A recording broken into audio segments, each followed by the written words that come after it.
بسم اللہ الرحمن الرحیم۔ السلام علیکم۔ بیان کیا جاتا ہے کہ عباسی خلیفہ مامون الرشید کا صاحبزادہ علی بن مامون ایک روز قصر شاہی کی چھت پر بغداد کا معائنہ کرنے کے لیے چڑھا اور بلند برجوں سے شہر بغداد کا نظارہ کرنے لگا۔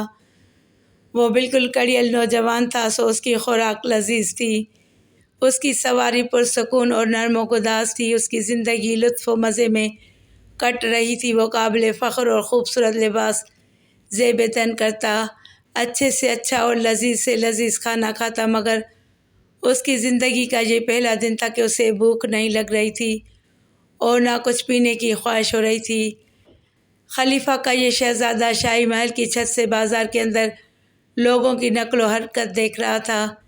یہ جا رہا ہے، وہ آ رہا ہے، یہ بیچ رہا ہے، وہ خرید رہا ہے، غرض ہر ایک اپنے کام میں مشغول ہے۔ شہزادے نے اپنی نظر ایک آدمی پر گاڑ لی جو اجرت پر بار برداری کا کام کر رہا تھا۔ اس کے اوپر صلاح و نیکی اور تقویٰ و پرہیزگاری کے آثار نمایاں تھے۔ اس کے مونڈوں پر رسیاں لٹک رہی تھیں، اس کی پیٹھ پر بوجھ، بوریاں یا کوئی سامان لدا ہوا تھا۔ وہ سامان اپنی پیٹھ پر لاد کر ایک دکان سے دوسری دکان اور ایک جگہ سے دوسری جگہ منتقل کر رہا تھا۔ شہزادہ علی اس محنت و مشقت کرنے والے بار بردار کی حرکات و سکنات کا بغور معائنہ کر رہا تھا۔ جب چاشت کا وقت ہوا تو وہ کلی اپنا کاروبار چھوڑ کر بازار سے نکل گیا اور دجلہ کے ساحل پر چلا گیا۔ وہاں اس نے دجلہ کے پانی سے وضو کیا، 2 رکعت نماز پڑھی اور اپنے ہاتھ اٹھا کر اللہ تعالیٰ کے دربار میں یوں مناجات کی: پاک ہے وہ ہستی جو ہمارے ہمیشہ کی لغزشوں سے درگزر فرماتی ہے، اور جب کبھی بندہ لغزش کرتا ہے پھر توبہ کرتا ہے تب اللہ اسے معاف فرما دیتا ہے۔ خطا کار کو بھی وہ نوازتا ہے، اس کی عظمت و جلالت خطا کار کو بھی اس کے عطیات سے نہیں روکتی۔ اس کے بعد پھر اس نے کچھ یوں دعائیں کرنا شروع کر دیں: بڑی بابرکت ہے وہ ذات جس کی طرف فقراء اور مساکین رجوع کرتے ہیں، بڑا بزرگ ہے وہ اللہ جس کے دربار میں کمزور اور مظلوم دست سوال بلند کرتے ہیں، اور بہت پاک ہے وہ ہستی جس کو معمولی حیثیت کے لوگوں نے پہچان لیا لیکن بڑے بڑے مالدار اور باحیثیت لوگ اس کو پہچاننے میں چوک جاتے ہیں۔ بہت قابل قدر ہیں وہ لوگ جو خیموں میں اور عام چبوتروں پر رہ کر محض روٹی کے ٹکڑوں پر زندگی گزار کر بھی اللہ کو پہچان لیتے ہیں، مگر بلند قلعوں میں رہنے والے، اونچے اونچے عہدوں پر کام کرنے والے اور اپنی طاقت پر اترانے والے انسان اللہ کی حقیقت سمجھنے سے قاصر رہتے ہیں۔ غرض یہ کہ شہزادہ علی اپنی نظر اس کلی کے اوپر گاڑے ہوئے تھا۔ جب کلی نے 2 رکعت چاشت کی نماز پڑھ لی اور دعا سے فارغ ہو گیا تو پھر اپنے کام پر واپس ہو گیا اور مسلسل محنت و لگن کے ساتھ ظہر سے کچھ وقت پہلے تک اپنے کام میں مشغول رہا۔ پھر ایک درہم میں ایک خشک روٹی خریدی اور اسے لے کر دریائے دجلہ کے کنارے چلا گیا۔ وہاں اس نے پانی میں روٹی بھگوئی اور کھا کر پانی پیا اور اللہ تعالیٰ کی حمد و ثنا بیان کی۔ پھر نماز ظہر کے لیے وضو کیا، نماز پڑھ کر بیٹھ گیا اور اللہ تعالیٰ سے رو رو کر گڑ گڑا کر دعائیں مانگی، اور اپنے رب سے سرگوشی کرنے کے بعد تھوڑی دیر کے لیے سو رہا۔ پھر بیدار ہوا اور بازار میں اپنے کام کاج میں مشغول ہو گیا۔ اس نے دن بھر انتہائی محنت و مشقت سے اپنا کام کیا اور جب شام ہوئی تو ایک روٹی خریدی اور اپنے گھر واپس چلا گیا۔ دوسرے دن وہ پھر بازار آیا اور اپنے کام میں مصروف ہو گیا، اور اس معمول کے مطابق اس نے اپنا دن گزارا اور پھر شام کو اپنے گھر لوٹ گیا۔ اسی طرح اس نے تیسرے اور چوتھے دن بھی کیا اور اس معمول کے مطابق اپنی زندگی گزارتا رہا۔ شہزادہ علی اس کلی کو دیکھ کر بڑے تعجب میں پڑ گیا اور اس کے حالات سے واقفیت کا شوق اس کے دل میں سما گیا۔ چنانچہ اس نے کلی کو بلوانے کے لیے اپنے ایک فوجی کو بھیجا۔ وہ فوجی گیا اور کلی سے کہا کہ شہزادہ صاحب آپ کو قصر شاہی میں یاد فرما رہے ہیں۔ کلی نے فوجی کو جواب دیا: مجھے اور بنو عباس کے بادشاہوں سے کیا واسطہ؟ میرے ان خلفاؤں کے درمیان کوئی رشتہ داری بھی نہیں اور نہ ان کے پاس مجھے کوئی مقدمہ دائر کرنا ہے، نہ مجھے کسی قسم کی کوئی دشواری ہے اور نہ مجھے کوئی اہم معاملہ درپیش ہے۔ اگر کوئی مشکل گھڑی آ پہنچی ہے تو میں اس ہستی کی طرف رجوع کرتا ہوں جو زندہ ہے اور آسمان و زمین سب اسی سے قائم ہیں۔ جب میں بھوکا ہوتا ہوں تو اللہ تعالیٰ مجھے آسودہ کرتا ہے، اور جب میں پیاسا ہوتا ہوں تو مجھے اللہ تعالیٰ سیراب کرتا ہے۔ میرے پاس نہ تو کوئی اپنا گھر ہے، نہ کوئی جائیداد اور نہ کوئی زمین۔ فوجی نے کہا یہ امیر کا حکم ہے، اس لیے آج ہر صورت میں تجھے شہزادے کے محل میں حاضری دینی ہی پڑے گی۔ مسکین کلی نے سمجھا کہ امیر اس کا محاسبہ کرے گا، اس کے خلاف کوئی حکم صادر کرے گا، چنانچہ اس نے کہا حسبنا اللہ و نعم الوکیل، اللہ ہمیں کافی ہے اور وہ بہت اچھا کارساز ہے۔ یہی وہ کلمہ ہے جو ہر فقیر و مسکین، پریشان حال اور مظلوم کا ہتھیار ہے، جس کو وہ جابر و ظالم بادشاہوں کے سامنے استعمال کر کے ان کا سر نگوں کر دیتے ہیں۔ اور یہی وہ کلمہ ہے جو ابراہیم خلیل اللہ نے اس وقت کہا تھا جب انہیں بھڑکتی ہوئی آگ میں ڈالا گیا تھا۔ یہی کلمہ نبی رحمت صلی اللہ علیہ وآلہ وسلم نے بدر و احد، احزاب اور تبوک کی جنگوں میں مسلمانوں کی قلت و ضعف اور دشمنان اسلام کی کثرت و قوت کو دیکھ کر کہا تھا۔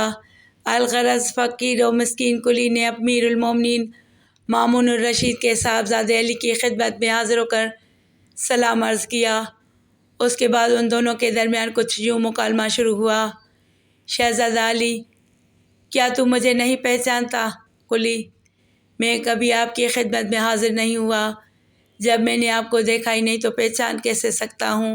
شہزادہ علی، میں خلیفہ کا صاحبزادہ ہوں۔ کلی، لوگ بھی یہی بتا رہے تھے۔ شہزادہ علی، تمہارا کام کیا ہے؟ کلی، میں اللہ تعالیٰ کے ملک میں اس کے بندوں کے ساتھ کام کرتا ہوں۔ شہزادہ علی، میں نے تجھے کئی دنوں تک مشقت کے کام کرتے ہوئے دیکھا، اس لیے میری خواہش ہوئی کہ میں تیرا بوجھ کچھ ہلکا کروں۔ کلی نے کہا وہ کیسے؟ شہزادہ علی، تم اپنے اہل و عیال کے ساتھ آ جاؤ اور ہمارے محل میں رہائش پذیر ہو جاؤ۔ کھاؤ پیو آرام کرو، کوئی رنج ہوگا نہ غم، اور نہ ہی کام کاج کے بارے میں کچھ فکر کرنی پڑے گی۔ کلی، شہزادے صاحب، رنج تو سے نہیں ہوگا جو گناہ کے کاموں میں ملوث نہیں ہوتا، غم سے وہ بچا ہوا ہے جو اللہ تعالیٰ اور اس کے رسول کی نافرمانی کے کاموں سے خود کو الگ تھلگ رکھتا ہے، اور جو کوئی برائی نہیں کرتا اس کو فکر کس بات کی؟ البتہ جو آدمی اللہ کے غیظ و غضب میں اور اس کی نافرمانی میں اپنی صبح و شام گزارتا ہے، وہی رنج و غم سے دوچار ہوتا ہے۔ شہزادہ علی، تمہارے گھر والے ہیں؟ کلی، میری ایک ماں ہے جو نہایت ہی بوڑھی ہے، میری ایک ہمشیرہ ہے جو اندھی ہے، وہ دونوں ہر روز روزے سے رہتی ہیں۔ میں روزانہ مغرب سے قبل ان دونوں کے لیے افطار کا بندوبست کر کے لاتا ہوں۔ ہم سب مل کر افطار کرتے ہیں اور عشاء کی نماز کے بعد سو جاتے ہیں۔ شہزادہ علی، پھر تم جاگتے کب ہو؟ کلی، جب اللہ تعالیٰ آسمانی دنیا پر رات کے تیسرے حصے میں جلوہ افروز ہوتا ہے۔ شہزادہ علی، کیا تیرے اوپر کسی قسم کا کچھ قرض ہے؟ کلی، گناہوں کا بوجھ ہے جو میرے اور اللہ کے درمیان ہے۔ شہزادہ علی، کیا تو نہیں چاہتا کہ میرے ساتھ شاہی محل میں رہے؟ کلی، اللہ کی قسم نہیں۔ شہزادہ علی، آخر کیوں؟ کلی، مجھے سختی دل اور دین کے ضیاع کا خوف ہے۔ شہزادہ علی، کیا تجھے یہ منظور ہے کہ تو ایک بھوکا کلی بنا رہے اور تیرے جسم پر کپڑے بھی نہ ہو، اور یہ منظور نہیں کہ میرے ساتھ قصر شاہی میں زندگی گزارے؟ کلی، یہی بات ہے، اللہ کی قسم۔ پھر کلی شہزادہ علی کے پاس سے واپس ہو گیا۔ کلی کے جواب سے شہزادہ بڑا متاثر ہوا۔ ایک رات شہزادہ اپنی غفلت سے ہوش میں آیا اور چیختے ہوئے نیند سے بیدار ہوا۔ اسے یقین ہو چلا کہ وہ اب تک گہری نیند سو رہا تھا، اب توبہ کر کے اللہ کا مخلص بندہ بن جانا چاہیے۔ چنانچہ نوجوان شہزادہ آدھی رات کو نیند سے بیدار ہوا اور اپنے حشم و قدم سے کہنے لگا، میں دور دراز علاقے میں جا رہا ہوں، جب 3 دن کا وقفہ گزر جائے تو میرے والد کو تم لوگ بتا دینا کہ میں کوچ کر چکا ہوں۔ اب میری اور میرے والد کی ملاقات قیامت کے روز ہوگی، یعنی اگر دنوی زندگی میں ملاقات مشکل ہو جائے تو میدان محشر میں ہم تم سے ملاقات کریں گے اور ہمیں وہ ملاقات کفایت کر جائے گی۔ شہزادہ علی رات کے اندھیرے میں شاہی محل سے نکلا، اپنی شاندار اور خوبصورت پوشاک کو اتار پھینکا اور فقراء و مساکین کا لباس زیب تن کر کے راتوں رات نکل پڑا اور جا کر ایسے چھپ گیا کہ کسی کو معلوم نہ ہو سکا کہ وہ کدھر چلا گیا۔ مورخین لکھتے ہیں کہ شہزادہ علی شہر واسطہ کی طرف روانہ ہوا۔ اس نے اپنی ہیئت تبدیل کر لی اور مسکین و فقیر بن گیا۔ اس نے اینٹ بنانے والے ایک تاجر کے ساتھ بحیثیت مزدور کام کرنا شروع کر دیا۔ اب وہ اینٹ اور مٹی ڈھونے اور مکانات بنانے کا کام کرتا تھا۔ جی ہاں، خلیفہ وقت کا بیٹا شاہی محل کو چھوڑ کر اب درویش بن گیا۔ وہ کثرت سے روزے رکھتا، رات کو دیر دیر تک اللہ تبارک و تعالیٰ کی عبادت کرتا، صبح و شام دعا و مناجات میں مشغول رہتا، قرآن کریم حفظ کرتا، سخت گرمی میں روزے رکھتا، رات عبادت میں گزارتا اور اللہ سے لو لگائے رکھتا۔ اس کے پاس صرف ایک ہی دن کی خوراک ہوتی، چنانچہ اب اس کے رنج و غم اور کرب و پریشانی سب غائب ہو گئے اور اس کا کبر و نخوت سب ختم ہو گیا۔ جب شہزادے کی موت کا وقت آن پہنچا تو اس نے اپنے تاجر کو اپنی اصلیت سے آگاہ کیا۔ اس نے بتایا کہ وہ خلیفہ مامون الرشید کا صاحبزادہ ہے۔ نیز اس نے اپنے تاجر کو وصیت کی کہ مرنے کے بعد اسے نہلا دھلا کر اور کفنا کر دفن کر دے۔ پھر اس نے اپنی انگوٹھی نکال کر تاجر کے حوالے کر دی کہ وفات کے بعد یہ انگوٹھی خلیفہ مامون کے حوالے کر دینا۔ چنانچہ جب شہزادے کا انتقال ہو گیا تو تاجر نے اسے نہلایا، دھلایا، کفنایا اور پھر اس کی نماز جنازہ پڑھ کر اسے دفن کر دیا۔ اس کے بعد انگوٹھی لے کر تاجر خلیفہ مامون کی خدمت میں پہنچا۔ جب خلیفہ کی نگاہ اپنے صاحبزادے کی انگوٹھی پر پڑی تو وہ دہل سا گیا اور چیخ چیخ کر اس قدر زار و قطار رونے لگا کہ اس کی ہچکی بند گئی۔ پھر خلیفہ مامون نے تاجر سے اپنے صاحبزادے کے متعلق پوچھا کہ اس کی کیا مصروفیات ہیں۔ تاجر نے خلیفہ کو بتلایا کہ شہزادہ علی اللہ تعالیٰ کی کثرت سے عبادت کیا کرتا تھا، زہد و ورع اس کی خاص صفت تھی، وہ اللہ کی طرف زیادہ سے زیادہ رجوع کرتا تھا اور اس کے ذکر اذکار میں اس کی اوقات گزرتے تھے۔ یہ بیان کرنے کے بعد تاجر نے خلیفہ کو بتایا کہ اب اس کا بیٹا اس دنیا سے رخصت ہو چکا ہے۔ یہ سننا تھا کہ خلیفہ چیخ پڑا اور اس کے ساتھ وزراء بھی زار و قطار رونے لگے۔ ان کی آہوزاری سے فضا گونج اٹھی اور سبھی کو یقین ہو گیا کہ در حقیقت شہزادہ علی نے سعادت و کامرانی کی راہ کو پہچان لیا تھا، اس لیے قیامت کے روز کامیابی کے لیے اپنی راہ بدل لی اور شاہی کرسی کو چھوڑ کر درویشوں کی زندگی کو ترجیح دی۔ اللہ تعالیٰ قرآن مجید میں ارشاد فرماتا ہے،